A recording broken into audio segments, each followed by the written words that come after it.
Hi guys, Pranjal this side and आज हम बात करेंगे माया सीता के बारे में। तो माता सीता के बारे में तो आप सब जानते होंगे, पर क्या आप माया सीता के बारे में जानते हैं? तो आज हम उन्हीं के बारे में बात करेंगे। हम जानेंगे वे कौन थी, कहाँ से आई थी, क्या उनका मकसद था और उनकी ओरिजिन स्टोरी से लेकर उनकी life story, each and everything about her we will talk in this video. So without wasting any more time, let's just roll the video. Maya Sita का ओरिजिन सतयुग को बताया जाता है। गाथाओं के अनुसार सतयुग में कुशाध्वज नाम के एक ऋषि थे जो कि बृहस्पति के पुत्र थे एवं भगवान विष्णु के बहुत बड़े भक्त थे। उन्होंने अपनी तपस्या एवं भक्ति के कारण एक अलौकिक पुत्री प्राप्त की जिसको उन्होंने वेदवती नाम दिया। और वेदवती बचपन से ही गुण एवं रूप दोनों में ही निपुण थी। उनकी इच्छा थी कि उनकी इतनी गुणवान एवं रूपवान कन्या का विवाह केवल और केवल श्री हरि नारायण से ही हो। और इसी इच्छा के वश उन्होंने बहुत बड़े बड़े घरानों के रिश्ते ठुकरा दिए, यहाँ तक कि देवताओं के रिश्ते भी ठुकरा दिए। और इन्हीं ठुकराए गए रिश्तों में से एक था राजा शंभु का रिश्ता, जिन्हें ठुकराए जाने पर इतना गुस्सा आया कि उन्होंने अमावस की रात को ऋषि एवं उनकी पत्नी दोनों की हत्या कर दी। किंतु इस वाक्य ने वेदवती का निश्चय और भी दृढ़ कर दिया कि उन्हें पति के रूप में केवल श्री हरि ही स्वीकार्य थे।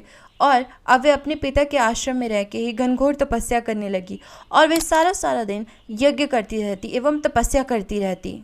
उनकी इस घनघोर तपस्या के कारण उनका रूप अब सुंदरता से अलौकिकता की तरफ बढ़ चला था और वे अत्यधिक सुंदर हो गई थी, इतनी कि कोई भी इंसान यदि उन्हें देखता तो वह मंत्रमुग्ध ही हो जाता।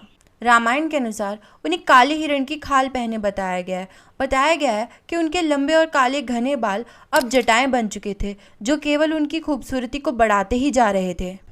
पर कहते हैं ना कि स्त्री जब भी कोई भी सीमा लांघती है तब किसी ना किसी बुराई का अंत होना ही होता है, चाहे वे सुंदरता की सीमा ही क्यों ना हो। अब उनकी तपस्या के एक ऐसे ही दिन रावण की नज़र उन पर पड़ गई।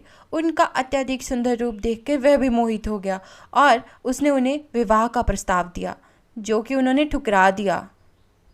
अब रावण को ना सुनने की आदत तो बिल्कुल नहीं थी, तो अपनी इच्छा पूर्ति के लिए उसने उनके साथ ज़बरदस्ती करनी चाहिए और उसने उनके बाल पकड़ लिए।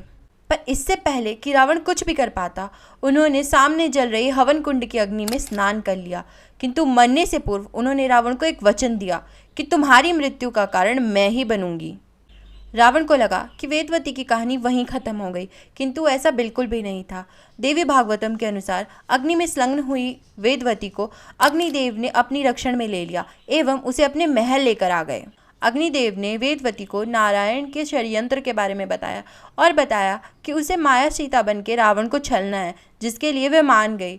और जब रावण माता सीता के द्वार पे आया तब अग्निदेव उनकी कुटिया में प्रकट हुए और इस तरह अग्निदेव ने माता सीता का रक्षण किया और उन्हें अपने साथ अग्निलोक ले गए। किंतु जिसका अपहरण हुआ वह माया सीता थी। गाथाओं में आगे जाकर जब श्री राम ने रावण का वध किया और माता सीता उन्हें वापस लौटाई गई तो वे उन्हें देखते ही पहचान गई कि वे माता सीता नहीं माया सीता है। इसलिए उन्होंने सबके सामने उन्हें अग्निकुंड में जलने का आदेश दिया ताकि सीता मैया को वापस लाया जा सके। श्री राम ने जब अंतर्मन में अग्निदेव से बात की तो उन्होंने वेदवती से कहने के लिए कहा कि मैं कलयुग में दोबारा जन्म लूँगा और उसी रूप में आपसे विवाह करूँगा। इस जन्म में मर्यादा पुरुषोत्तम होने के नाते मैं अपने वचनों की मर्यादा नहीं भंग कर सकता और मैंने सीता के प्रति पत्नी व्रत होने की शपथ ली है, इसलिए अब हम दोबारा कलयुग में ही मिलेंगे। अब अपनी स्वामी की इच्छा का मान रखते हुए वेदवती या कहीं माया सीता ने कलयुग तक का इंतजार किया और समय आने पर राजा आकाश एवं रानी धरणी की पुत्री के रूप में जन्म लिया और पद्मावती के रूप में वेंकटेश्वर से विवाह किया, जो भगवान विष्णु का एक अलग अवतार है। So that was it for the video और मैं आपसे नेक्स्ट टाइम मिलूंगी किसी अलग यूनिक स्टोरी के साथ, किसी नॉट सो फेमस स्टोरी के साथ। एंड अगर आपके कोई सजेशंस हैं you can put it down in the comments below कि मैं किस चीज़ को कवर करूं अपनी नेक्स्ट स्टोरी में।